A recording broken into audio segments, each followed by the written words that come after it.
ആരാണോ സ്വലാത്ത് ചൊല്ലിയത് നിങ്ങളുടെയൊക്കെ പേരും നിങ്ങളുടെ വാപ്പയുടെ പേരും ഹബീബിന് വിവരം കൊടുക്കുന്നുവെന്ന് പുണ്യനബി തന്നെ പറഞ്ഞു. ഞാൻ മരിച്ചാലും നിങ്ങളുടെ സ്വലാത്ത് എനിക്ക് എത്തുന്നു, ഞാനതിന് മറുപടിയും തരും എന്ന് ഹബീബ് സ്വല്ലല്ലാഹു അലൈഹി വസല്ലം. അതുകൊണ്ട് നിങ്ങളുടെ സങ്കടം, ടെൻഷൻ മാറണമെന്ന് ആഗ്രഹമുണ്ടോ? സ്വലാത്ത് ധാരാളം ചൊല്ലിക്കോളി. കടം വീഴണമെന്നുണ്ടോ? സ്വലാത്ത് ധാരാളം ചൊല്ലിക്കോളൂ. ഉബയ്യ് ഇബ്നു കഅബ് തങ്ങളോട് ഇദൻ യുഗ്ഫറു ദംബുക, തെറ്റുകൾ അല്ലാഹു പുറത്തു തരണമെന്ന് ആഗ്രഹമുണ്ടോ? സ്വലാത്ത് ധാരാളം ചൊല്ലിക്കോളൂ. യുഗ്ഫറു ദംബുക വയുഖ്ലാ ദൈനുക വയുഖ്ഫാ ഹമ്മുക, ടെൻഷൻ മാറും, കടം വീടും, തെറ്റുകൾ പൊറുക്കപ്പെടും. ഇതാണ് സ്വലാത്ത്. ഇരിക്കി ജസാക്കുമുല്ലാഹു ഖൈറ. അല്ലാഹു ഹബീബിന്റെ ചാരത്തണയാൻ അല്ലാഹു നമുക്ക് തൗഫീഖ് ചെയ്യട്ടെ. ആമീൻ യാ റബ്ബൽ ആലമീൻ.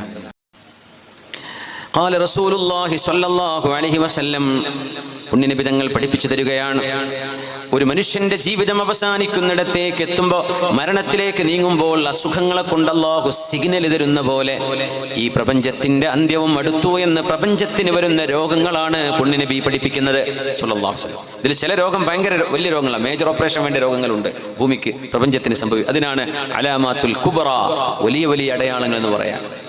ഇദാ ദുയ്യഅത്തിൽ അമാനതു ഫൻതദിരിസ് സാഅ, ഒരാൾക്ക് ഒരാളെ വിശ്വസിക്കാൻ കഴിയില്ല എന്ന് വന്നാൽ, മനഃപൂർവ്വം മനുഷ്യന്മാർ വഞ്ചിക്കാൻ തുടങ്ങിയാൽ അത് അന്ത്യനാളിന്റെ അടയാളങ്ങളെന്ന് റസൂലുള്ളാഹി സ്വല്ലല്ലാഹു അലൈഹി വസല്ലം. ഈ ഭൂമിക്ക് വരുന്ന അസുഖമാണത്. വാക്കുകൾക്ക് വിലയില്ലാതിരിക്കുന്നതും, നുണ പറയുന്നതും, വഞ്ചിക്കുന്നതും. ഇദാ ഉസ്നിദൽ അംറു ഇലാ ഗൈരി അഹ്ലിഹി ഫൻതദിരിസ് സാഅ, ഇമാം ബുഖാരി ഉദ്ധരിച്ചിട്ടുള്ള ഹദീസാണത്. യോഗ്യരല്ലാത്ത ആളുകൾ നേതൃസ്ഥാനങ്ങളിലേക്ക് വരുന്നതും ഒരു പ്രസ്ഥാനത്തെ നയിക്കുന്നതും ആ സ്ഥാനങ്ങളിൽ ഇരിക്കാൻ യോഗ്യതയില്ലാത്ത ആളുകളാണെങ്കിൽ അന്ത്യനാളിന്റെ അടയാളങ്ങളാണത്രേ. പരിശുദ്ധ റസൂലുള്ളാഹി സ്വല്ലല്ലാഹു അലൈഹി വസല്ലം പിന്നെ പറഞ്ഞു നബി തങ്ങൾ, അൻ തുതറകൽ ഖലാസ് ഫലാ യുസ്ആ അലൈഹാ, മരുഭൂമിയിലെ മരുക്കപ്പൽ എന്ന് പറയുന്ന, മരുഭൂമിയുടെ ഷിപ്പ് ഓഫ് ദി ഡെസേർട്സ്, മരുഭൂമിയുടെ കപ്പൽ എന്നറിയപ്പെടുന്ന ഒട്ടകം, ഖാഫിലകൾ താണ്ടിപ്പോയ ഒട്ടകങ്ങളാണ്. ആയിരക്കണക്കിന് കിലോമീറ്ററുകൾ ഖാഫിലകളായി, കച്ചവട സംഘങ്ങളായി യാത്ര ചെയ്തത് ഒട്ടകപ്പുറത്തായിരുന്നു. പുണ്യനബി തങ്ങൾ ഒട്ടകപ്പുറത്താണ് യാത്ര ചെയ്തത്. ഖസ്വ എന്ന് പറയുന്ന ഹബീബിന്റെ ഒട്ടകം പ്രസിദ്ധമാണ്.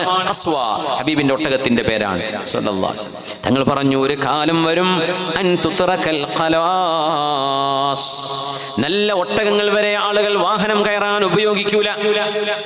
വാഹനം കയറാൻ ഒട്ടകങ്ങളൊന്നും അല്ല, പുതിയ പുതിയ സംഗതികൾ ലോകത്ത് വരും. ഫലാ യുസ്ആ അലൈഹാ, ഒട്ടകപ്പുറത്ത് സഞ്ചരിക്കുക എന്ന ഒരു ഉപകാരം ഒട്ടകത്തെ കൊണ്ട് കിട്ടാത്തൊരു കാലം വരും. പാല് ചുരത്ത് അതിന്റെ മീറ്റിന് ഇതിനൊക്കെ ഉപയോഗിക്കുന്നു. എന്തിനല്ല? യാത്ര ചെയ്യാനല്ല. അവിടുന്ന് പറയുമായിരുന്നു, നിങ്ങൾ യാത്ര ചെയ്യും അലാ മയാസിറ, വളരെ മിനുമിനുത്ത സോഫ്റ്റായ കുഷ്യനുള്ള സീറ്റുകളുള്ള വാഹനങ്ങളിൽ. അവര് മസ്ജിദിന്റെ മുമ്പിൽ വന്ന് പാർക്ക് ചെയ്യും, വാഹനങ്ങൾ നിർത്തും. നബി തങ്ങൾ പറയാ സ്വല്ലല്ലാഹു അലൈഹി വസല്ലം, ഒട്ടകങ്ങളെ കുറിച്ചല്ല പറഞ്ഞത്. അതിവേഗം നിങ്ങൾക്ക് യാത്ര ചെയ്യാൻ കഴിയും. യാത്ര ചെയ്യാൻ ഉപയോഗിക്കുന്നത് ഒട്ടകമല്ല എന്നും, എന്നാൽ ചാരി ഇരിക്കാൻ പറ്റുന്ന സീറ്റുകളുള്ള വാഹനങ്ങൾ. അത് കാറ്, ജീപ്പ് അങ്ങനെയൊന്നും നബി തങ്ങൾ പറഞ്ഞില്ല, പക്ഷേ തങ്ങൾ സൂചന നൽകി. ഫലാ യുസ്ആ അലൈഹാ, ഒരിക്കലും ആളുകൾ ഒട്ടകത്തിന്റെ പുറത്ത് യാത്ര ചെയ്യാത്ത കാലം വരും.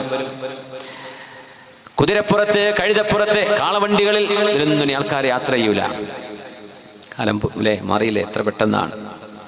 സ്വദഖ്ത യാ റസൂലല്ലാഹ്, അങ്ങ് പറഞ്ഞത് സത്യമായി പുലർന്നു നബിയേ. സ്വിൻഫാനി മിൻ അഹ്ലിൻ നാരി ലം അറഹുമാ, എൻ്റെ കണ്ണുകൊണ്ട് ഞാൻ കണ്ടിട്ടില്ലാത്ത രണ്ട് വിഭാഗം ആളുകൾ ഈ ലോകത്ത് ജനിക്കാൻ പോകുന്നുണ്ട്, ഞാൻ അവരെ കണ്ടിട്ടില്ല. ഖൗമുൻ മഅഹും സിയാത്തുൻ കഅദ്നാബിൽ ബഖർ യദ്രിബൂന ബിഹന്നാസ്, ജനങ്ങളെ വടികൊണ്ട്, ചാട്ടവാറുകൊണ്ട് അടിക്കുന്ന നിയമപാലകന്മാർ അവരെ വടികൊണ്ട് ജനങ്ങളെ അടിക്കും. വടികൊണ്ടടിക്കുന്ന നിയമപാലകന്മാർ. ലാത്തി വിഷയ അടിക്കുക എന്നൊക്കെ പറഞ്ഞു അതന്നെ. പക്ഷെ ഈ പറയുന്നത് ഒരു അക്രമത്തെ പിരിച്ചുവിടാനുള്ള അടിയെക്കുറിച്ചല്ല, വെറുതെ ആളുകളെ അടിക്കുന്ന നിയമപാലകന്മാർ.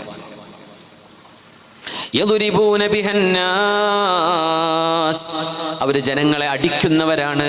അങ്ങനത്തെ ആളുകള് ഇസ്ലാമിനെ സംബന്ധിച്ച്, ഇസ്ലാം യുദ്ധത്തിന്റെ മതമാണ്, യുദ്ധമാണ്. ബദർ, ഉഹദ്, ഖന്തഖ്, ഹുനൈൻ, തബൂക്ക് ഇതൊക്കെ പറയുമ്പോഴും നമ്മൾ ആലോചിക്കണം, മുസ്ലിമീങ്ങളും അല്ലാത്തവരുമായ ആളുകൾ പുണ്യ നബിതങ്ങളുടെ ജീവിതത്തിൽ നടന്ന 30-ലേറെ ചെറുതും വലുതുമായ സംഘട്ടനങ്ങളിൽ ശത്രുപക്ഷത്തു നിന്നും മുസ്ലിമീങ്ങളിൽ നിന്നും രണ്ടും കൂടെ മരിച്ചത് 1260 പേരാണ്. എത്ര? 1260. അതിൽ 30,000 സൈന്യങ്ങൾ പോയതുണ്ട്. 100,000 സൈന്യം സംബന്ധിച്ച യുദ്ധങ്ങളുണ്ട്. എല്ലാം കൂടെ 1260. 63 64 ആണ്. 1264. ഇതൊക്കെ ഒരു യുദ്ധം എന്ന് പറയാൻ പറ്റും? ഒരു യുദ്ധമല്ല, 40 യുദ്ധങ്ങളിലായി മരിച്ചവർ ഇത്ര പേരാണ്. ലോകമഹായുദ്ധത്തിൽ എത്ര മരിച്ചത്? 1-ാം ലോകമഹായുദ്ധം, 2 ഇപ്പൊ നടക്കുന്ന യുക്രൈൻ വാർ, ഇറാഖ് വാർ. ഇതൊക്കെ പറയുന്ന ആൾക്കാർ അതിന്റെ കണക്കൊന്ന് വായിച്ചിട്ട് കേൾപ്പിച്ചു തരണം. ഇസ്ലാം യുദ്ധമാണ് എന്ന് പറയുന്നവരെ എല്ലാ യുദ്ധത്തിലും കൂടെ ആവശ്യമായി ജീവനഷ്ടം സംഭവിച്ചത്. അതോ എന്തിന്? പ്രതിരോധത്തിന്, സംരക്ഷണത്തിന്. ജനങ്ങളുടെ ജീവൻ അപകടത്തിലായപ്പോൾ അതിനകത്ത് തബൂക്കിലേക്ക് യാത്ര ചെയ്ത് പുണ്യ നബി സല്ലല്ലാഹു അലൈഹി വസല്ലം 700 കിലോമീറ്റർ വരും മദീനയിൽ നിന്ന് മാത്രം. ഫ്ലൈറ്റിന് 1.5 മണിക്കൂർ തബൂക്കിന്ന് ജിദ്ദയിലേക്ക് 1.5 മണിക്കൂർ ഫ്ലൈറ്റ് യാത്ര. ആ ദൂരമാണ് പുണ്യ നബി ഒട്ടകപ്പുറത്ത് യാത്ര ചെയ്തത് സല്ലല്ലാഹു അലൈഹി വസല്ലം. എന്തിനെന്നറിയോ? റോമക്കാർ മദീനയെ ആക്രമിക്കാൻ വരുന്നു എന്ന് കേട്ടപ്പോൾ. അവർ മദീനയെ ആക്രമിച്ചാൽ ആ നാട് ചുട്ടെരിഞ്ഞു പോകില്ലേ? അവിടെ നിരപരാധികളായ പെണ്ണുങ്ങളില്ലേ, പ്രായമുള്ളവരില്ലേ, കുട്ടികളില്ലേ? അതിന് പ്രതിരോധിക്കാൻ പോയത് ഹിജാസിന്റെ അറ്റത്തേക്ക് സല്ലല്ലാഹു അലൈഹി വസല്ലം. ബദർ, ഉഹദ്, ഖന്തഖ് ഒക്കെ ആലോചിക്കും. എല്ലാം കൂടെ മരിച്ചത് 1200 ഉള്ളൂ. എന്നാൽ ഇന്ന് ഒരു ദിവസം 1000-കണക്കിന് ആളുകൾ മരിക്കുന്ന യുദ്ധങ്ങളാണ്. ഇതും അതൊക്കെ യുദ്ധം എന്ന് പറയാൻ പറ്റുമെന്ന് തന്നെ അറിയില്ല. തങ്ങളുടെ കാലത്തുള്ള നമ്മൾ പറയാണ് യുദ്ധം എന്ന് പറയാൻ, പേര് പറയാൻ മാത്രമൊന്നും അവിടെ സംഭവിച്ചിട്ടില്ല എന്ന് നമ്മൾ മുസ്ലിങ്ങളെങ്കിലും മനസ്സിലാക്കണം. നമ്മളെയൊക്കെ യുദ്ധം തന്നെ കേൾക്കൂലേ?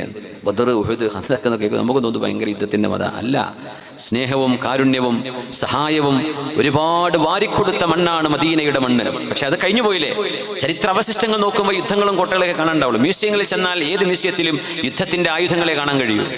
സമാധാനം, സ്നേഹം കൊടുത്തത് കാണാൻ കഴിയില്ല, കഴിഞ്ഞു പോയില്ലേ? പക്ഷെ ഇസ്ലാം നൽകിയ സംരക്ഷണവും സമാധാനവും കാരുണ്യവും ദയാവായ്പകളും അതിൻ്റെ കൂടെ ചേർത്ത് വായിക്കണം. 10,000 സഹാബിമാര് ബാക്കിൽ നിൽക്കുമ്പോഴാണ് നബിതങ്ങൾ ഖുറൈശികളോട് ചോദിച്ചത്, മാ ദന്നുക്കും അന്നി ഫാഇലും ബിക്കും, ഞാൻ നിങ്ങളെ എന്ത് ചെയ്യുമെന്നാണ് നിങ്ങൾ വിചാരിക്കുന്നത്? ഇസ്ലാം ക്രൂരതയാണെന്ന് പറയുന്ന സാധുക്കളോട് ചോദിക്കുകയാണ്. നിങ്ങളത് വായിച്ചിട്ടുണ്ടോ എന്നറിയില്ല. നിങ്ങളെ ഞാൻ എന്ത് ചെയ്യുമെന്ന് നിങ്ങൾ വിചാരിക്കുന്നു? അപ്പൊ എന്താ അവർ പറഞ്ഞത്? അൻത അഖുൻ കരീം വബ്നു അഖിൻ കരീം. മുഹമ്മദ് നബിയെ, നിങ്ങൾ മാന്യനായ ഒരു സഹോദരനാണ്, മാന്യനായ ഒരാളിന്റെ മോനാണ്. പക്ഷെ ആ വാക്ക് ആ ദിവസം വരെ അവർ പറഞ്ഞില്ല. നബിതങ്ങൾ ചോദിച്ചോ, എന്ത് നിങ്ങൾക്ക് ആദ്യം അറിയില്ലായിരുന്നോ? എന്നെ വിശ്വസിച്ചവരെ, പാവപ്പെട്ടവരെ നിങ്ങൾ ചുട്ടുകൊന്നില്ലേ? എന്നെ വിശ്വസിച്ച അനുയായികളെ നിങ്ങൾ പൊരിഞ്ഞ വെയിലത്ത് നെഞ്ചത്ത് കല്ല് വെച്ച് വലിച്ചു കൊണ്ടുപോയില്ലേ? തങ്ങളതൊന്നും അവരോട് ചോദിച്ചില്ല.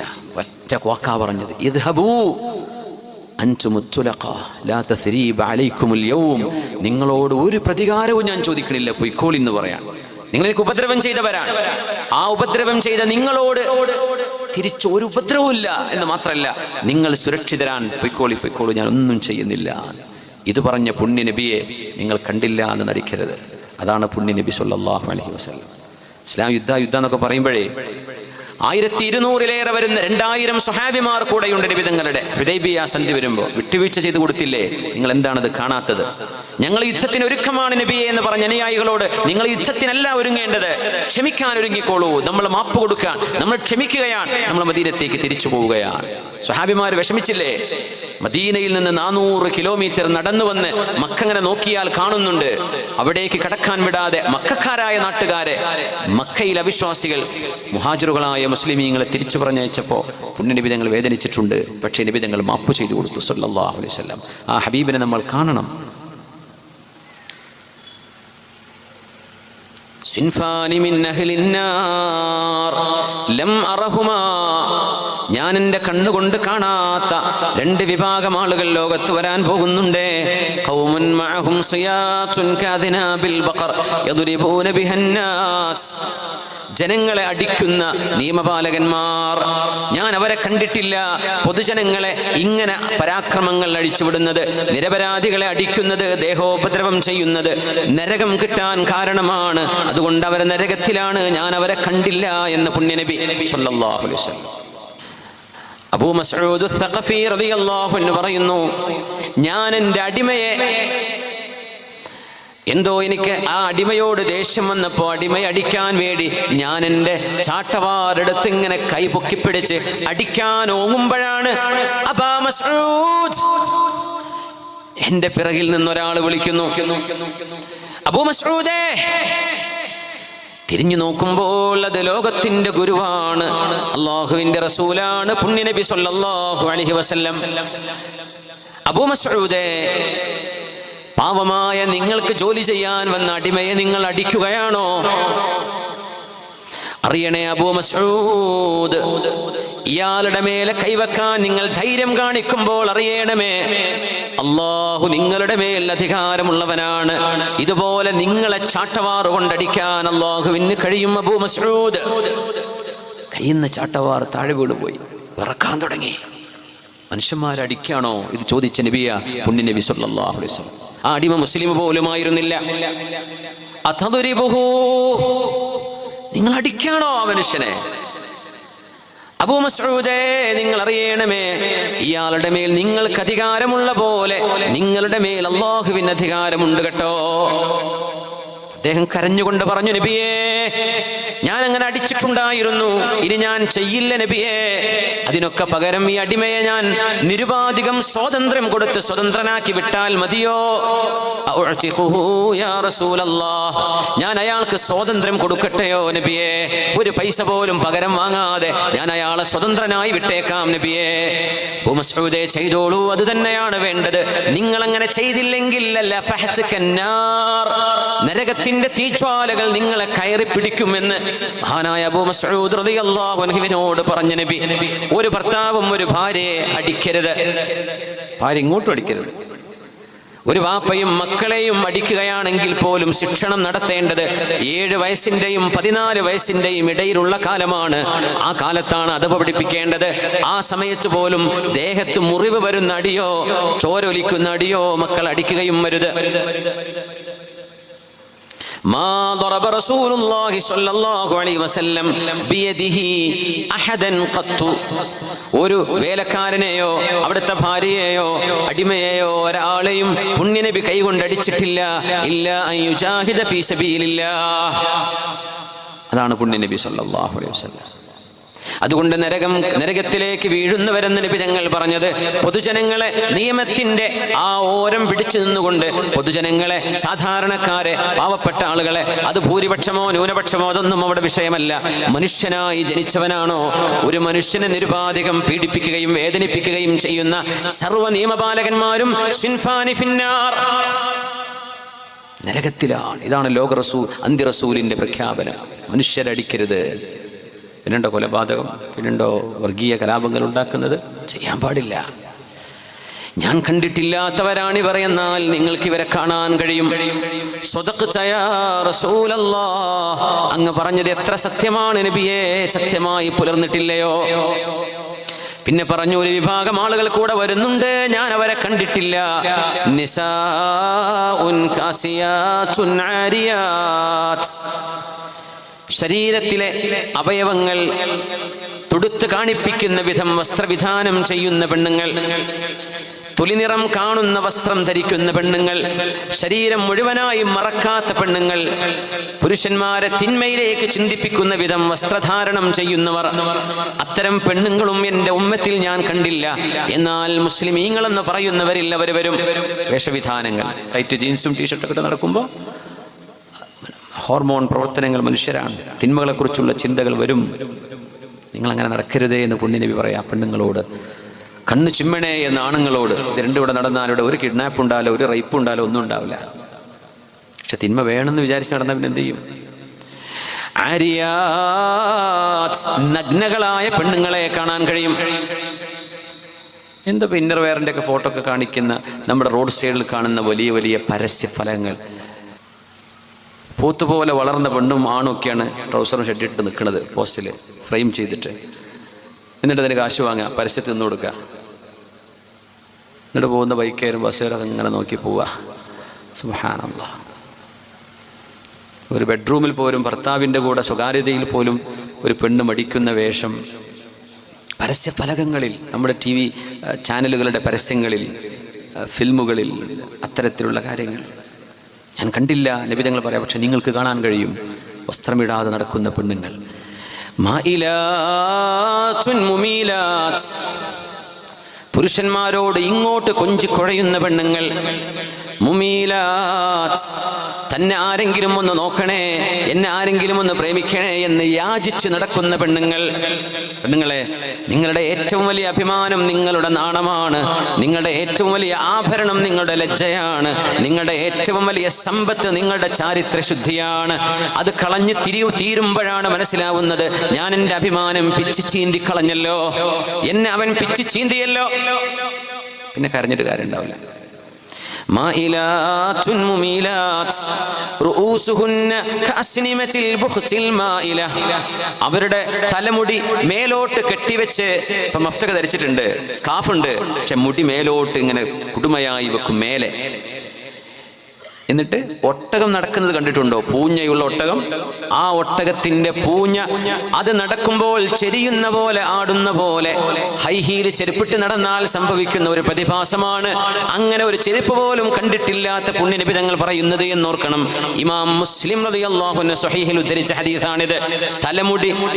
മുടി കെട്ടിവെച്ച് നടക്കുമ്പോൾ ആ മുടി ആടുന്ന വിധം ശരീരം ആട്ടിക്കുഴച്ച് നടത്തുന്ന ഒരു തരം പെണ്ണുങ്ങൾ ഞാൻ എൻ്റെ കണ്ണുകൊണ്ട് കണ്ടിട്ടില്ല. എന്നാൽ നിങ്ങൾക്ക് കാണാൻ കഴിയും. ലാ യദ്ഖുൽനൽ ജന്ന, അവർക്ക് സ്വർഗ്ഗം നിഷിദ്ധമാണ്.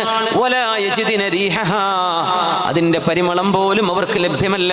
വഇന്ന റീഹഹാ ലയൂജദു മിൻ മസീറതി കദാ വകദാ, ആയിരക്കണക്കിന് മൈലുകൾക്കപ്പുറത്തേക്ക് അടിച്ചു വീശുന്ന സ്വർഗ്ഗത്തിന്റെ സുഗന്ധം പോലും ഇങ്ങനെ വേഷവിധാനം ചെയ്ത് നല്ലവരായ ചെറുപ്പക്കാരുടെ മനസ്സിനുള്ളിലേക്ക് ഹലാലല്ലാത്ത വിധമുള്ള ചിന്തകൾ, ഹറാമായ ചിന്തകൾ വരുന്ന വിധം വേഷവിധാനത്തിലും നടത്തത്തിലും വർത്തമാനങ്ങളിലും ജാള്യത പോലും കാണിക്കാത്തവർ സിൻഫാനി മിൻ അഹ്ലിന്നാർ, ഈ ലോകത്തിന്റെ അന്ത്യം സംഭവിക്കുന്ന പ്രപഞ്ചത്തിന്റെ അസുഖങ്ങൾ എന്ന് നബി തങ്ങൾ പറഞ്ഞ ഖിയാമത്തിന്റെ അടയാളങ്ങളിൽ നിങ്ങൾക്ക് വായിക്കാൻ കഴിയുമെന്ന് നബി തങ്ങൾ പറഞ്ഞുപോയി.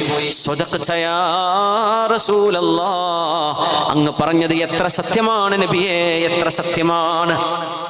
നമ്മൾ ജീവിക്കുന്ന യാഥാർത്ഥ്യങ്ങളല്ലേ ഇതൊക്കെ.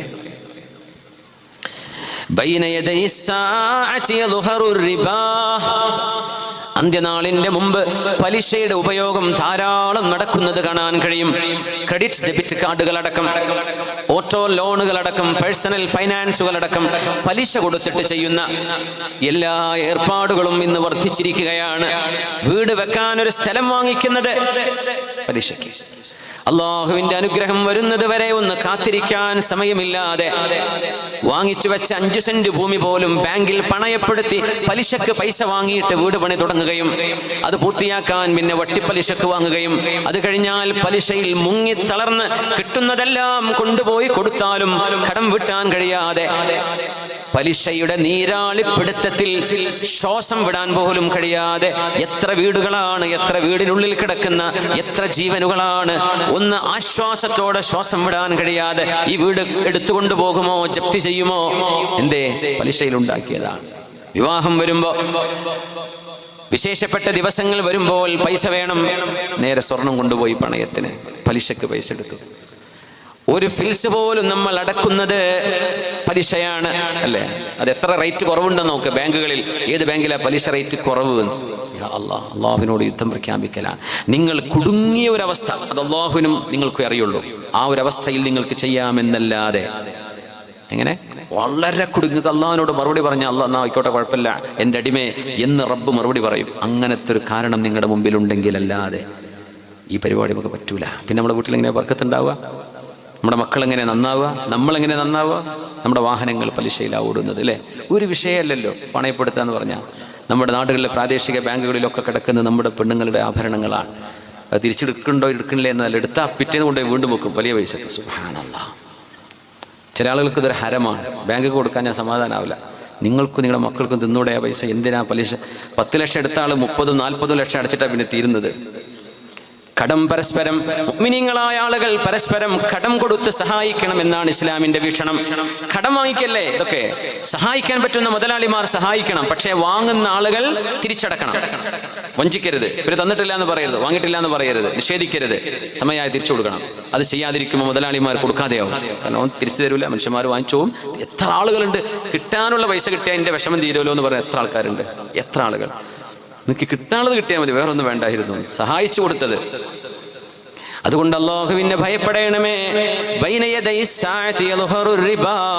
ഈ ലോകം അല്ലാഹു നശിപ്പിക്കാൻ കാരണമാകുമ്പോൾ അല്ലാഹു പ്രപഞ്ചത്തിന് വരുത്തിവെക്കുന്ന ജനങ്ങളാൽ ഉണ്ടാകുന്ന അസുഖങ്ങളാണ് ഇതൊക്കെ. ഇത് നിങ്ങൾ നിർത്തിയാൽ പ്രപഞ്ചത്തിന് ആയുസ് വീണ്ടും കൂടും. അതതിനർത്ഥം ഇത് നിങ്ങളുടെ കർമ്മങ്ങളാണ് ഈ ഭൂമിയെ നശിപ്പിക്കണോ വേണ്ടേ എന്ന് തീരുമാനിക്കുന്നിടത്തേക്ക് എത്തിക്കുന്നത്.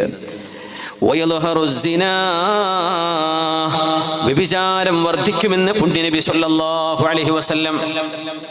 യൽഹർ എന്ന് പറഞ്ഞാൽ ശരിക്കും പ്രത്യക്ഷമാവുക. ജനങ്ങൾ ഒരുപാട് വ്യഭിചരിക്കും എന്നതിനർത്ഥമുണ്ട്, പക്ഷേ ആ വാക്കർത്ഥം എന്താ? വ്യഭിചാരം വ്യക്തമായി പച്ചയിൽ കാണാൻ പറ്റുന്ന കാലം.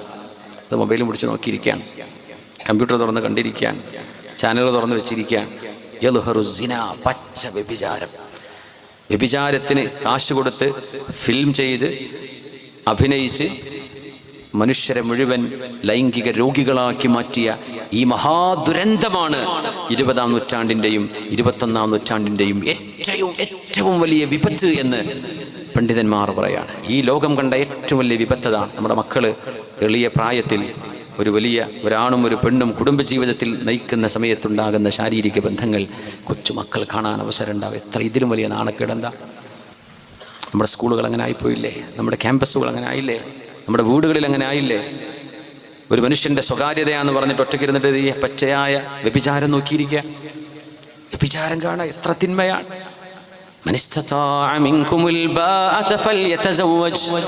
നിങ്ങളിൽ മഹർ കൊടുക്കാനും ഒരു പെണ്ണിന് ചെലവ് കൊടുക്കാനും കഴിയുന്നവർ വിവാഹം ചെയ്യണമേ. നിങ്ങൾക്കതിനായിട്ടില്ല, നിങ്ങൾ പഠിക്കുകയാണ്, വിദ്യാർത്ഥികളാണ്, ജോലിയായില്ല, ദാരിദ്ര്യമാണ്, മഹർ കൊടുക്കാൻ പറ്റുന്നില്ല എങ്കിൽ നിങ്ങൾ ഇടക്കിടക്ക് നോമ്പനുഷ്ഠാനം ചെയ്യണമേ.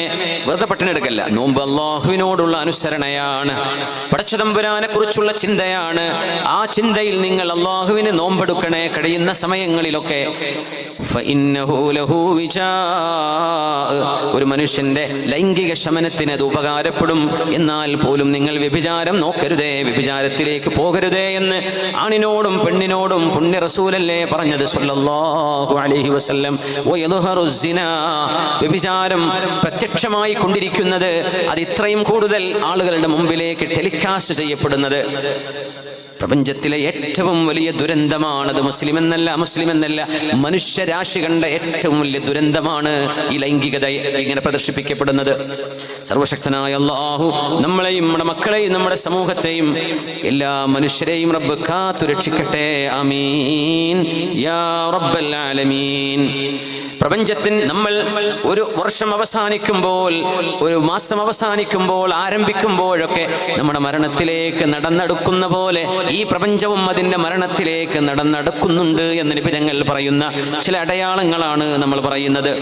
റസൂലുള്ളാഹി സ്വല്ലല്ലാഹു അലൈഹി വസല്ലം തങ്ങൾ പറഞ്ഞു, ലയകൂനന്ന മിൻ ഉമ്മതി അഖ്വാമുൻ യസ്തഹില്ലൂനൽ ഹിർ ഫർജ്. വ്യഭിചാരം സാരമില്ല, കുഴപ്പമില്ല എന്ന് പറയുന്ന ആളുകൾ എൻ്റെ ഉമ്മത്തിൽ വരാനുണ്ട്. മഹാദല്ലാഹ്, അല്ലാഹു കാത്ത് രക്ഷിക്കട്ടെ. വൽഹരീർ, പുരുഷന്മാർക്ക് പട്ടുവസ്ത്രങ്ങൾ പാടില്ലാത്തതാണ്, ഹറാമാണ്. എന്നാൽ അത് പുരുഷന്മാർക്ക് കുഴപ്പമില്ല എന്ന് പറയുന്ന കാലം വരും. വൽ ഖംർ, മദ്യപാനം പറ്റുന്നതാണ് എന്ന് പറയുന്ന ആളുകൾ എൻ്റെ ഉമ്മത്തിൽ വരും. വൽ മആസിഫ്, മ്യൂസിക് ഉപകരണങ്ങൾ, അത് കേൾക്കുന്നത്, അത് ഉപയോഗിക്കുന്നത്, ഇതെല്ലാം ജായിസാണ് എന്ന് പറയുന്ന ആളുകൾ എൻ്റെ ഉമ്മത്തിൽ അന്ത്യനാളിന്റെ മുമ്പ് വരുന്ന വിപത്തുകളാണെന്ന് പുണ്യനിബിധങ്ങൾ പറഞ്ഞ ഹദീസ് സ്വഹീഹുൽ ബുഖാരിയിലെ ഹദീസാണ്. നമുക്ക് ഇഷ്ടപ്പെടോ ഇല്ലേ എന്നൊന്നും നമുക്ക് വിഷയമല്ല. ഞാൻ പറയുന്നത് ദീനാണ്. മാപ്പിളപ്പാട്ടാണെങ്കിലും സ്വലാത്ത് പാട്ടാണെങ്കിലും അതിൽ മ്യൂസിക് വെച്ചൂടാ, ദഫ് വെക്കാം, മ്യൂസിക് പറ്റൂല എന്നാണ്. അപ്പോൾ നല്ല പാട്ടല്ലേ, നല്ല മാപ്പിളപ്പാട്ടല്ലേ, എനിക്കത് വലിയ ഇഷ്ടമാണ്, ആയിക്കോട്ടെ, നിങ്ങൾക്ക് ഇഷ്ടമായിക്കോട്ടെ, എനിക്കും ഇഷ്ടമായിരിക്കാം. പക്ഷെ അള്ളാഹു ഇഷ്ടമല്ല, അതുകൊണ്ട് എനിക്കിഷ്ടമല്ല. അള്ളാഹുവിന് ഇഷ്ടമല്ല എന്ന് പറഞ്ഞാൽ നമ്മൾ വിഷയം അവിടെ തീരണ്ടേ? പിന്നെ ബാക്കി പാട്ടിൻ്റെ കാര്യം എന്താ പറയാനുള്ളത്? ഇത് ഹലാലാണെന്ന് പറയുന്ന ആളുകൾ വരും, ഹറാമെന്ന് പറയുമ്പോൾ അത് ഒരു വ്യത്യസ്ത അഭിപ്രായം, അങ്ങനെ പണ്ടും മുമ്പും അങ്ങനെയൊക്കെ പറയും. പിന്നെ അതുണ്ടാവുക ആ പറഞ്ഞത് ബാത്തിലാക്കും. അത് ദീനാണ്, എൻ്റെ ഇഷ്ടമല്ല ഞാൻ പറയണത്, പുണ്യ നബി പഠിപ്പിച്ചെന്നത് മാത്രമേ ഞാൻ പറയുന്നത്. നമ്മളൊക്കെ മനുഷ്യന്മാർ, നമുക്കൊക്കെ ഇഷ്ടമാകാറ്. ചെറിയ കുട്ടിക്ക് പാട്ട് വെച്ചെടുത്ത് നോക്കി, 2 വയസ്സുള്ള കുട്ടി നിന്ന് ഡാൻസ് ചെയ്യും, ആരും പഠിപ്പിച്ചു കൊടുക്കണ്ട. മ്യൂസിക് പ്ലേ ചെയ്താൽ ഓട്ടോമാറ്റിക്കലി ഒരു റിതം നമ്മുടെ മൈൻഡിൽ വരും. കുട്ടികൾ, ചെറിയ മക്കളെ കണ്ട് നല്ല ഡാൻസ് ചെയ്യുന്ന ചെറിയ കുട്ടികളൊക്കെ, അവർക്ക് പിന്നെ അതൊന്നും അറിയില്ലല്ലോ, ചെറിയ മക്കളല്ലേ. പക്ഷേ നമ്മൾ വലിയൊരു മുതിർന്ന ആളുകൾ അങ്ങനെയല്ല. മുസ്ലിമീങ്ങളിൽപ്പെട്ട ആളുകൾ, മിൻ ഉമ്മത്തി എന്ന് പറഞ്ഞാൽ മൻ യസ്തഹില്ലൂനൽ ഹിറ യസ്തഹില്ലൂനൽ ഹിറ, വ്യഭിചാരം കുഴപ്പമില്ലെന്നും, വൽ ഹരീറ, പുരുഷന്മാർക്ക് പട്ടുവസ്ത്രങ്ങൾ കുഴപ്പമില്ലെന്നും, വൽ ഖംറ, മദ്യപാനം കുഴപ്പമില്ലെന്നും, വൽ മആസിഫ്, മ്യൂസിക് ഉപകരണങ്ങൾ ഉപയോഗിക്കുന്നതോ കേൾക്കുന്നതോ കുഴപ്പമില്ലെന്ന് ഫത്വ നൽകുന്ന ആളുകൾ എൻ്റെ ഉമ്മത്തിൽ വരാനുണ്ട്. ഇമാം ബുഖാരി തങ്ങളുടെ ഹദീസാണിത്. എത്ര പ്രബലമായ ആശയമാണ് നൽകുന്നത്. ഇതൊന്നും വ്യാഖ്യാനിക്കാനൊന്നുമില്ല, ആ പറഞ്ഞ തന്നെ. പക്ഷെ നമുക്ക് ഇഷ്ടമായിരിക്കാം, ഒന്ന് കൺട്രോൾ ചെയ്യാം, മെല്ലെ മെല്ലെ കുറച്ച് കൊണ്ടുവന്നിട്ട് വേഗം എന്ത് ചെയ്യുക, ക്ലീൻ ചെയ്യാം. പെട്ടെന്ന് നിർത്താൻ പറ്റുന്ന ആൾക്കാരുണ്ടാവും, വേഗം അള്ളാഹുവിനോട് ദുആ ചെയ്യുക, കുറച്ചവൻ എനിക്കൊന്നും വേണ്ട റബ്ബേ, എന്ത് കുറേ ഇങ്ങനെ ചാടിക്കളി കേട്ടിട്ട് ഓരോ സെക്കൻഡും മലക്കുകൾ ഇങ്ങനെ എഴുതി വെച്ചുകൊണ്ടിരിക്കുക. ഇന്നഹാ സതഅതി അലന്നാസി സിനൂന ഖദ്ദാഅ യുസദ്ദഖു ഫീഹൽ കാദിബ്, വഞ്ചനയുടെ ഒരു കാലഘട്ടം വരും, സത്യം പറഞ്ഞാൽ അയാൾ പറയുന്നത് നുണയാണ് എന്ന് പറയും. വയുകദ്ദബു ഫീഹാ സ്വാദിഖ് യുസദ്ദഖു ഫീഹൽ കാദിബ്, നുണ പറഞ്ഞാൽ അത് സത്യമാണ് എന്ന് പറയും. ആള് നുണയായിരിക്കും പറയുണ്ടാവുക, പക്ഷേ അതാണ് സത്യം എന്ന് ആളുകൾ അങ്ങ് പറയും. സത്യം പറയുന്ന ആണിനെ, പെണ്ണിനെ വിശ്വസിക്കാൻ ആളുകളെ കിട്ടൂല. നല്ല വാക്ക് സാമർത്ഥ്യമുള്ള പെണ്ണുങ്ങളുണ്ടാവും, ആണുങ്ങളുണ്ടാവും. പച്ച നുണ പറയും, സംഭവിക്കാത്തത് സംഭവിച്ച പോലെ പറയാൻ കഴിയുന്ന വിരുദ്ധന്മാരും വിരുദ്ധത്തിലുണ്ട്, അല്ലേ? അപ്പൊ ഉമ്മ പറയും, ഓള് പറഞ്ഞതാ കാര്യം എന്നാണ്. ഉമ്മാക്ക് അറിയുന്ന ഉമ്മാര് വളവത്തിയാന്ന് ഉമ്മാക്ക് അറിയുന്നുണ്ടാവില്ല, അല്ല ഇങ്ങനത്തെ വളവനാണ് ഇവനെന്ന് ഉമ്മാക്ക് അറിയുന്നുണ്ടാവില്ല. പച്ച നുണ പറയും, അത് വിശ്വസിക്കേണ്ടി വരും. ഇപ്പുറത്ത് സത്യം ഇല്ലമ്മ, ഞാനത് ചെയ്തിട്ടില്ല എന്ന് പറഞ്ഞാൽ നീ അങ്ങനെ തന്നെ പറയുള്ളൂ എന്ന് പറയും. സത്യം പറയുന്നവനെ നുണയാണ് പറയുന്നതെന്നും നുണ പറയുന്നത് സത്യമാണെന്നും വിശ്വസിക്കുന്ന ഒരു കാലം. വിശ്വസിക്കപ്പെടേണ്ട അമീനായ സത്യസന്ധനായ ആളുകൾ പറയുന്നത് കളവാണ് എന്ന് പറയും. ഈ ഉമ്മത്തിൽ ഒരു സ്ഥാനവുമില്ലാത്ത, അറിവില്ലാത്ത, വിവരമില്ലാത്ത, പഠിച്ചിട്ടില്ലാത്ത ആളുകൾ ഈ ഉമ്മത്തിന്റെ പൊതു വിഷയങ്ങളിൽ ഇടപെട്ട് സംസാരിക്കും. ചാനൽ ചർച്ചകളിൽ പോയിരിക്കും. ഒരു വിവരവും അവർക്കുണ്ടാവില്ല ഉമ്മത്തിന്റെ നിലപാടുകളെ കുറിച്ച്. അവരാണ് പറയാ, മുസ്ലിം ഉമ്മത്ത് ഇങ്ങനെയാണ്, ഞങ്ങൾ ഇങ്ങനെയാണ്. അവർ ചോദിച്ചു, നബിയെ, ആരാണ് ഈ റുവൈബിള? അസ്സഫീഹു യതകല്ലമു ഫീ അംറിൽ ആമ്മ, പൊതുജനങ്ങളുടെ വിഷയത്തിൽ സംസാരിക്കുന്ന ബുദ്ധിയില്ലാത്ത മനുഷ്യന്മാർ. അവർക്ക് വാട്സപ്പും ഫേസ്ബുക്ക് പേജൊക്കെ ഉണ്ടാവും, അതിലൊക്കെ അങ്ങനെ എഴുതി വിടും. അപ്പോൾ ആൾക്കാർ വിചാരിക്കും ഇതന്നെ സത്യം എന്ന്. ആലിമീങ്ങൾ പറയുന്നത് കേൾക്കാൻ ആളുകളില്ലാത്ത അവസ്ഥ വരും. ആലിമീങ്ങളെ ചെവിക്കൊള്ളാൻ ആളുകളില്ലാത്ത അവസ്ഥ വരും. ഇത് അന്ത്യനാളിന്റെ അസുഖങ്ങളിലുണ്ട് എന്ന് പുണ്യനബി സ്വല്ലല്ലാഹു അലൈഹി വസല്ലം അവിടുന്ന് പറയുകയാണ്, ഇന്ന ബൈന യദൈ സഅതി തസ്ലീമുൽ ഖാസ്സ, ഒരു അപകടം വരാനുണ്ട്. നിങ്ങളിൽ ചില ആളുകൾ സ്വന്തം ഗ്രൂപ്പുകാരോട് മാത്രം സലാം പറയുന്ന ഒരു കാലം വരും. തസ്ലീമുൽ ഖാസ്സ, സ്വന്തം ഗ്രൂപ്പുകാർ പറഞ്ഞാലേ മടക്കുള്ളൂ, അല്ലെ മടക്കൂല, അല്ലെ അറിയും. സ്വദഖ്ത യാ റസൂലല്ലാഹ്, നബിയേ അങ്ങ് പറഞ്ഞത് എത്ര സത്യമാണ്. ഒക്കെ സുന്നികളായിരിക്കും, അഹ്ലു സുന്നത്തിന്റെ ആൾക്കാരായിരിക്കും, എൻ്റെ പാർട്ടിയല്ല. അവ സലാം പറയണ്ട, ഉണ്ടാണ്ട് അങ്ങോട്ട് പോകും. സലാം പറഞ്ഞാൽ മടക്കില്ല. ഇന്ന ബൈന യദൈ സാഅ, അന്ത്യനാളിന്റെ മുമ്പിൽ നിങ്ങൾക്ക് കാണാൻ കഴിയും തസ്ലീമുൽ ഖാസ്സ, സ്വന്തം ആളുകളോട് മാത്രം സലാം പറയുന്ന കാലം. മുഅ്മിനീങ്ങളോട് സലാം പറയേണ്ടിടത്ത് അറിയുന്നവരോടും അറിയാത്തവരോടും നിങ്ങൾ സലാം പറയണേ എന്ന് പറഞ്ഞിടത്ത് അറിയുന്ന സ്വന്തം പാർട്ടിക്കാരോട് മാത്രം സലാം പറയുന്ന കാലം. ബിസിനസ് ഇങ്ങനെ കൂടിക്കൊണ്ടിരിക്കും, കച്ചവടം വർദ്ധിച്ചുകൊണ്ടിരിക്കും. എല്ലായിടത്തും കച്ചവടങ്ങൾ. വയതാണെങ്കിൽ അവിടെയും കച്ചവടം ഉണ്ടാവും, റൂസ് ആണെങ്കിലും അവിടെയും കച്ചവടം. കച്ചവടക്കാരെ പിന്നെ അതൊക്കെ നിയന്ത്രിക്കുക. അപ്പോൾ പിന്നെ കമ്മിറ്റിക്കാർ പറയും ഞങ്ങൾക്ക് പിടിച്ചാൽ കിട്ടണില്ല എന്ന്. അപ്പോൾ പിന്നെ അതൊക്കെ മാറി പിന്നെ അതിന് പല പേരും വിളിക്കേണ്ടി വരും. ഷോപ്പിംഗ് കോംപ്ലക്സുകളും ഷോപ്പിംഗ് ഏരിയകളും വർദ്ധിച്ചുകൊണ്ടിരിക്കുന്ന കാലം, അത് വ്യാപിക്കുന്നു. ഞാൻ ആലോചിക്കുമ്പോൾ ആമസോൺ ആവട്ടെ, നമ്മുടെ ഓൺലൈൻ ബിസിനസ്സുകളാവട്ടെ, ഓൺലൈൻ ഡെലിവറി ഒക്കെ നടത്തിക്കൊണ്ടിരിക്കണില്ലേ, ഇതൊക്കെ ഭയങ്കരമായ എന്താണ് പറയാ, പെരീക്ക് ഉത്തരം ഇങ്ങനെ നെക്കിയാൽ സാധനം വീട്ടിൽ എത്താൻ നാളെ മറ്റന്നാളെ അല്ലെങ്കിൽ ആ ദിവസം കച്ചവടം ഇങ്ങനെ വ്യാപിക്കുന്നു. സ്വദഖത യാ റസൂലല്ലാഹ്, നബിയേ അങ്ങ് പറഞ്ഞത് എത്ര സത്യമാണ്. അന്ന് മക്ക എന്ന നാട്ടിൽ നിന്ന് കച്ചവടം കഴിഞ്ഞാൽ അടുത്തൊരു അങ്ങാടി കിട്ടണമെങ്കിൽ മദീന വരണം. അത് ഫ്രാങ്കിൻസെൻസ് റൂട്ടാണ്, കുന്തിരിക്കപ്പാത എന്ന് പറയും. യമനിൽ നിന്ന് പുകപ്പിക്കുന്ന കുന്തിരിക്കണ്ടല്ലോ, ബഹൂർ, ഒരു മരത്തിന്റെ കറയാണത്. ഒമാനിലുള്ളവർക്ക് അറിയാൻ പറ്റും. ലുബാൻ എന്ന് പറയുന്ന അത് കച്ചവടം ചെയ്യുന്ന ഒരു ട്രേഡ് റൂട്ടുണ്ട്. ആ റൂട്ടിലൂടെ നബിതങ്ങളൊക്കെ കൊച്ചുനാളിൽ സിറിയയിലേക്ക് പോയത്. അപ്പൊ അങ്ങാടികളുടെ ഡിസ്റ്റൻസ് നോക്കണേ. മക്ക കഴിഞ്ഞാൽ അടുത്ത സിറ്റി മദീനയാണ്. ബദർ വരും, അപ്പൊ ഒരു 300-350 കിലോമീറ്റർ ആയി. ബദർ കഴിഞ്ഞാൽ പിന്നെ ഒരു 150 കിലോമീറ്റർ കഴിഞ്ഞാൽ മദീന. മദീന കഴിഞ്ഞാൽ ഒരു 200 കിലോമീറ്റർ കഴിഞ്ഞാൽ ഖൈബർ. ഖൈബർ കഴിഞ്ഞ് വീണ്ടും ഒരു 250 കിലോമീറ്റർ പോയാൽ ഏകദേശം തൈമ എന്ന് വീണ്ടും ഒരു 200-250 കിലോമീറ്ററിനകത്ത് തബൂക്ക്. സുബ്ഹാനല്ലാഹ്. അവിടുന്ന് വീണ്ടും കുറച്ചുകൂടെ പോയാൽ ഹഖില്, പിന്നെ അങ്ങോട്ട് ഹായില്. ഇങ്ങനെ നൂറുകണക്കിന് കിലോമീറ്ററുടെ വ്യത്യാസം. നബിതങ്ങൾ പറഞ്ഞു ഫുശൂ തിജാറ, കച്ചവടം വ്യാപിക്കുമെന്ന് മാത്രമല്ല പെണ്ണുങ്ങൾ വരെ കച്ചവടത്തിലേക്ക് ഇറങ്ങും. ഹത്താ തുഈനൽ മർഅതു സൗജഹാ അല തിജാറ, കച്ചവടം നടത്താൻ വേണ്ടി പെൺകുട്ടികൾ ഷോപ്പുകളിലേക്ക് വന്നിരിക്കും. ഷോപ്പിംഗ് മാളുകളിൽ, ട്രേഡ് സെന്ററുകളിൽ സെയിൽസ് പേഴ്സൺസ് ആയിട്ട് പെൺകുട്ടികൾ. സ്വദഖത യാ റസൂലല്ലാഹ്, നബിയേ അങ്ങ് പറഞ്ഞത് എത്ര സത്യമാണ്.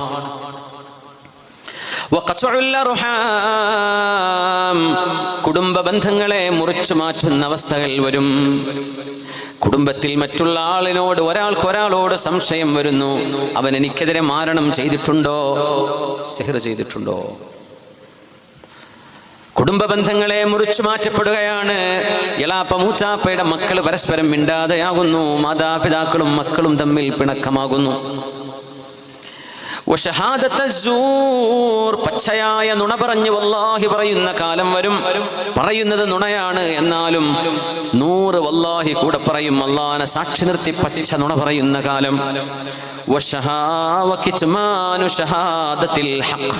ഒരു കാര്യം നേർക്കുനേരെ കണ്ട സാക്ഷിയായ ഒരാൾ ഞാനത് കണ്ടില്ല എന്ന് പറയും. അയാൾ കണ്ട ആളാണ്, അവൾ കണ്ടവളാണ്. അവൾ കോടതിക്ക് മുമ്പിൽ വിധി പറയുമ്പോൾ സാക്ഷി പറയേണ്ട ആളാണ്. എന്നാൽ അവർ സത്യസാക്ഷ്യം മൂടിവെക്കുകയും കള്ളസാക്ഷ്യം പറയുകയും ചെയ്യും.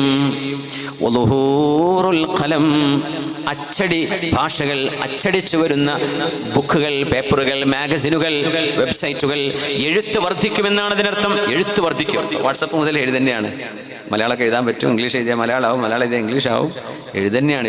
ഫേസ്ബുക്കിൽ കുത്തിരുന്ന അങ്ങനെ എഴുതന്നെ ഓരോരുത്തർ. യാ അല്ലാഹ്, ഫശുവുൽ ഖലം, എഴുത്ത് വർദ്ധിക്കും എന്ന് പുണ്യ നബി സല്ലല്ലാഹു അലൈഹി വസല്ലം. തബൂക്കിൽ ചെന്നാൽ അൽ ഉല കേട്ടിട്ടില്ലേ? അൽ ഉലയിലാണ് ഹിജ്ർ ഉള്ളത്. മദായിൻ സ്വാലിഹ് എന്ന് പറയുന്ന സ്വാലിഹ് നബി അലൈഹിസ്സലാമിന്റെ കാലത്തെ ആളുകൾ, നബത്വികളായ ആളുകൾ താമസിച്ചപ്പോൾ അവരവരുടെ പാറക്കല്ലുകളിൽ എഴുതി വെച്ചത് നമുക്കവിടെ ഇന്ന് ചെന്ന് വായിക്കാൻ കഴിയും. അന്ന് കുറച്ച് പാറക്കല്ലിലൊക്കെ എഴുതി വെക്കാൻ പറ്റുള്ളൂ. അത് കൊത്തി എഴുതുന്നതുണ്ട്, നേരെ അക്ഷരം കൊത്തിയെടുക്കുന്നതുണ്ട്, ഒരു അക്ഷരം ചാലുപോലെ വെച്ചിട്ട് അങ്ങനെ അതിൽ എഴുതുന്നവരുണ്ട്. പാറകൾ കാണാൻ കഴിയും. അത് കാണാൻ പോകണമെങ്കിൽ 95 റിയാൽ ഫീസ് ഉണ്ട്. ടിക്കറ്റ് 95 റിയാലാണ്. ഒരു കാലത്ത് ഫ്രീ ആയിട്ട് കിടന്ന സംഭവമായിരുന്നു. അവിടെ 95 ഇപ്പുറത്ത് മദായിൻ സ്വാലിഹ് നബി അലൈഹി ഇസ്ലാമിന്റെ സമൂഹം ജീവിച്ച മലകൾ തുരന്ന അവരുടെ വീടുകളും ഖബറുകളൊക്കെ ഉണ്ട്. അവിടേക്ക് 95 റിയാൽ വേറെയും കൊടുക്കണം. മൊത്തം ഒരു 180-190 റിയാൽ ചിലവുണ്ട്. 2-3 മണിക്കൂർ കാണണമെങ്കിൽ ഇവർക്ക് അന്ന് എഴുതി വെച്ച ലിഖിതങ്ങൾ ഇന്ന് കണ്ടെത്തിയിരിക്കുകയാണ്. യാ അല്ലാഹ്, ഫുശുവുൽ ഖലം. അങ്ങനെ പാറകളിലും തോലുകളിലും എല്ലും കഷ്ണങ്ങളിലും എഴുതി വെച്ചിരുന്നിടത്ത് നിന്നാണ് ഫുശുവുൽ ഖലം, എഴുത്ത് വർദ്ധിക്കും എന്ന് പുണ്യനബി പഠിപ്പിക്കുന്നത് സല്ലല്ലാഹു അലൈഹി വസല്ലം. സ്ക്രീനിൽ എഴുതുകയാണ്, കമ്പ്യൂട്ടറിൽ എഴുതുകയാണ്, പ്രസ്സുകളിൽ അച്ചടിക്കുകയാണ്. എല്ലാം എഴുത്ത് വായിക്കപ്പെടുന്ന ഒരു ലോകം. അത് മോശമായതുകൊണ്ടല്ല, ഇത് അന്ത്യനാളിന്റെ മുമ്പ് നിങ്ങൾക്ക് കാണാൻ കഴിയും. ഇതിൽ ഏറ്റവും ഡേഞ്ചറായത് നബി തങ്ങൾ പഠിപ്പിക്കുന്നത് ഖത്ഉൽ അർഹാം, കുടുംബ ബന്ധങ്ങളെ നിങ്ങൾ മുറിച്ചു മാറ്റരുതേ. വലിയ ഫിത്നയാണെന്ന് നാടുകളിൽ, വലിയ ഫിത്നയാണ്. അനങ്ങ സിഹിർ ചെയ്യുക. ഈ സിഹിറിന്റെ പ്രശ്നം എന്താ അറിയോ? 500 രൂപ ചിലവാവുള്ളൂ. ഒരു ഉപദ്രവം ഇന്ന ആൾക്ക് ചെയ്യണേ എന്ന് പറഞ്ഞ് അത് ചെയ്യിപ്പിക്കുന്നതോടുകൂടെ അവർ ഇസ്ലാം എന്ന് പുറത്തു പോകും. പിന്നെ നിസ്കരിച്ചിട്ട് കാര്യമില്ല.